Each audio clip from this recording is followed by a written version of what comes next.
The 24th of June 2021. It might have started out like just another ordinary day, but today is a historical day for Gibraltar. Today our community finds itself at an important crossroads. Before 7 this morning, civil servants had already done all the preparatory work ahead of the referendum that will decide if Gibraltar will be changing its abortion laws.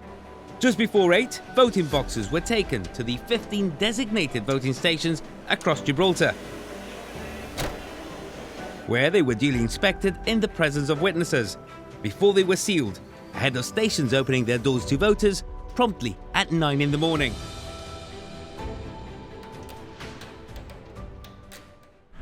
A blustery Levante day setting the mood on this referendum day. It's 9:30, and as you can see, there are no people gathered here now waiting to exercise their right to vote. Doors have been open for half an hour, and at 9 we did see a small number of people lining up to exercise their right. It's been a slow start. Let's see how the rest of the day plays out.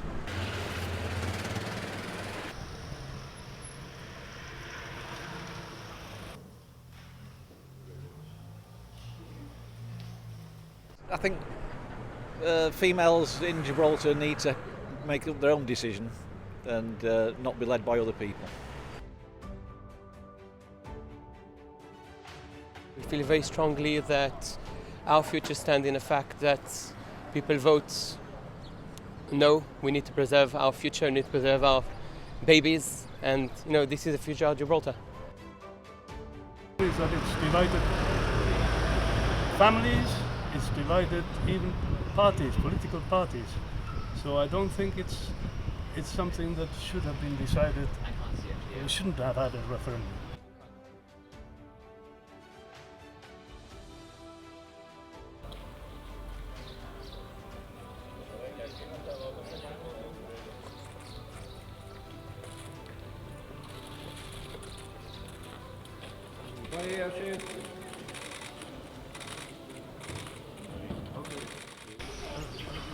It's a pleasure to see Gibraltar going out to the polls again, as usual, in peace, having heard all of the arguments from all of the sides that had something to say in this important, this seminal referendum on women's reproductive rights. Today, I expect, will be a day just like every time Gibraltar goes to the polls, where people will express their views peacefully and by marking that option on the ballot paper they believe is the best for the future of our community. I very much look forward to this day being a day that goes down in history, whatever the result tonight, and that the people of Gibraltar will have spoken with the result that is announced tonight by the referendum returning officer. I don't agree with the referendum. I would have preferred it to have gone through Parliament completely. But anyway, it's the people's choice and we have to live with it, whatever outcome.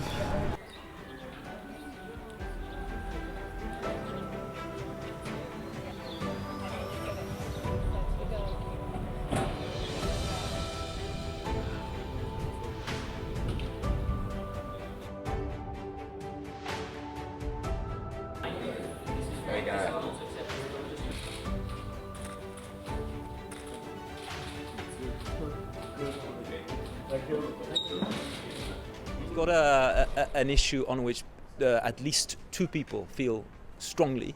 You're going to have an ardent campaign. This is not like the joint sovereignty referendum or perhaps other referenda that have had a very clear outcome. This is a campaign on an issue which has been emotional and divisive. You've got different opinions among friends and family of a very divisive nature. I know myself in my own family, and so I think it's been a campaign that has been fought out with strongly and legitimately held views on both sides, and today is not a day to express views on either side. I think today is simply a day to encourage people to vote. Something I think that had to be done, yeah. But the same as said, like the bishop said. I mean, why this and not the other things have been taken to the stage of referendum? No, I think everything should have been. I vote for no, because I am not for abortion, you know. You have to prevent. Once it's there, it's a life which you have to keep.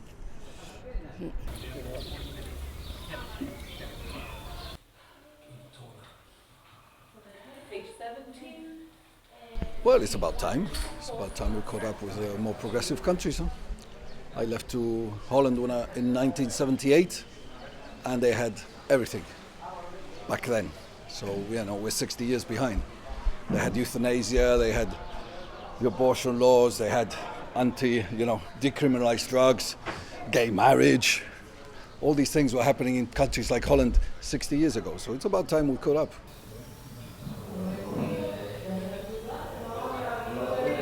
The first walls made possible a revolution in human society. They afforded safety for the people who lived within those walls, allowing them to focus their energies on shaping and evolving their societies. Today, Gibraltar's ancient city walls, they're witnessing history in the making. Voters today are deciding on whether to allow changes to the laws that regulate abortion here in Gibraltar. It's been a slow morning though. At 12 noon, we still haven't seen those queues and waiting that we're used to. 13% of the voting public have so far cast their vote.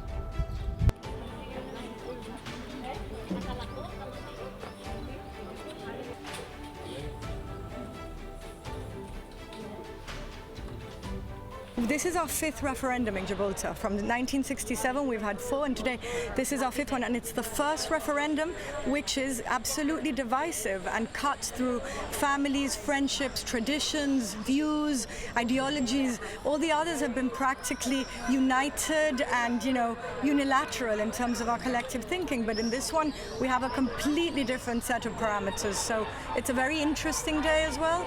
Again, I wish we hadn't got to this. I wish our elected majority had the conviction to push through this legislation for obvious reasons of human rights, and what's been going on in Northern Ireland as well, that has indicated that eventually we will need to overturn the law regardless. But look, here we are, and we can only hope that women turn out in big numbers, men turn out in big numbers to defend the rights of the healthcare of the women into the future.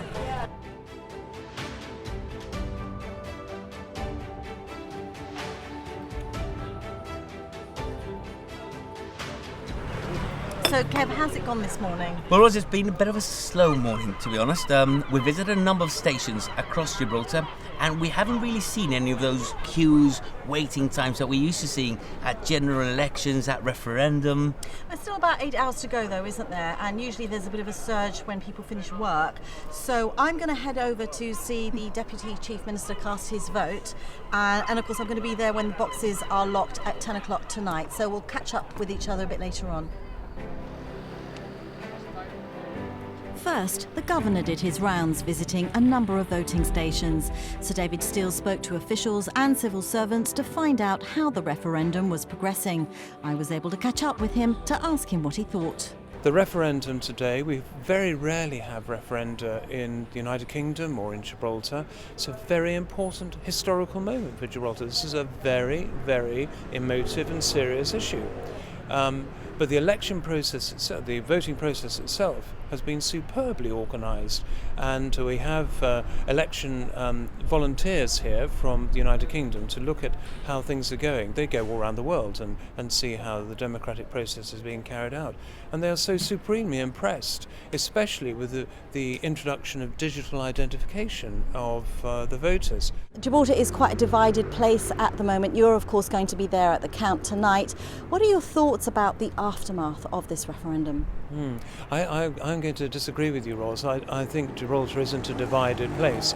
Gibraltar is one of the strongest communities I've ever had the pleasure to be among. One of the reasons I wanted to come here. But you're absolutely right. There's going to be a group of people who are on the yes side and a group of people on the no side. And tomorrow morning, one of those groups is not going to get the way that they wanted to get. And my only feeling is that when you live in a democracy, you actually do abide by the outcome of a democratic process. And I remember in 2016, when we had the European Union referendum in the United Kingdom, We had the vote. It didn't go the way that 48% of the population wanted it to go.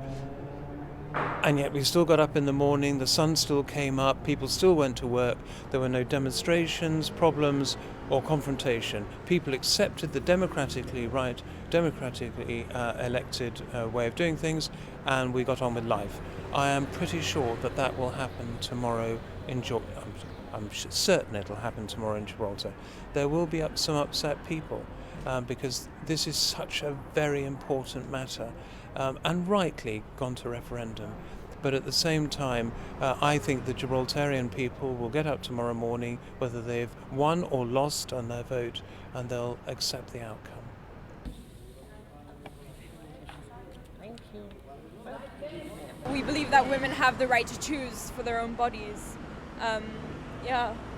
We don't have any say in what someone else does with their bodies. Yeah. It's a personal choice between a woman and her doctor, and that's how it should be.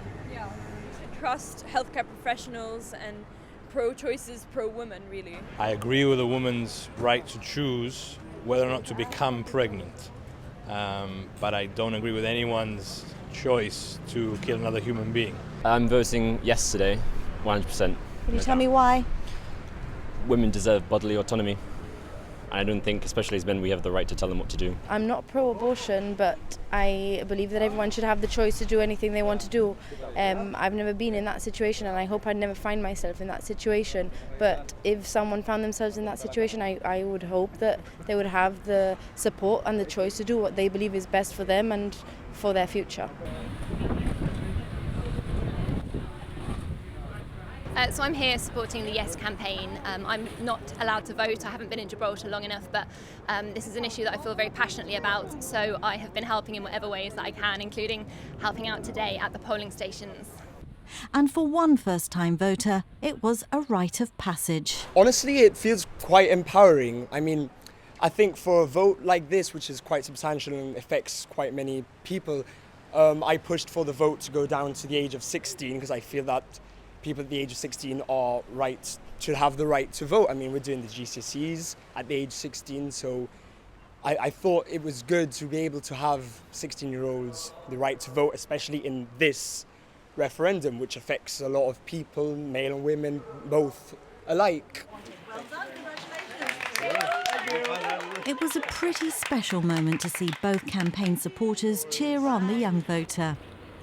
The Liberal Party leader arrived to cast his yes vote and stood firmly by the government's decision to call the referendum. I think what we have to understand is that the present position is unfair and unsustainable.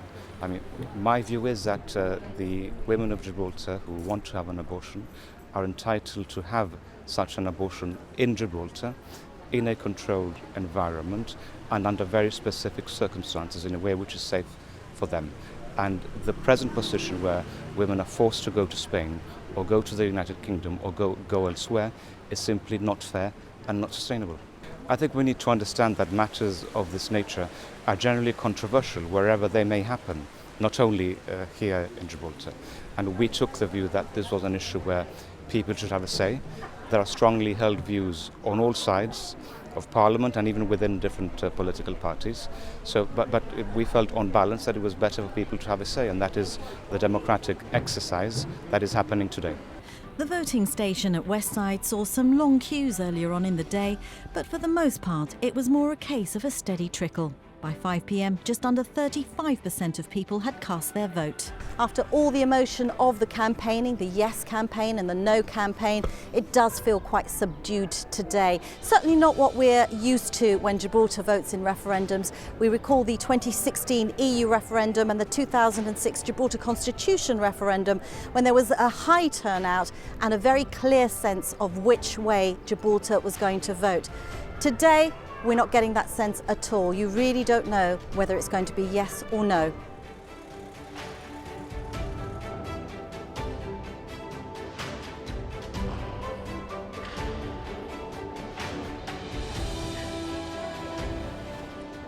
After 13 hours and 12,313 votes, the stations have now closed. All 15 boxes have been sealed and they will now head up to the Gibraltar University for the count along with the postal votes. After a journey which first began in January 2018, tonight Gibraltar will decide whether the legislation to regularise abortions will come into effect.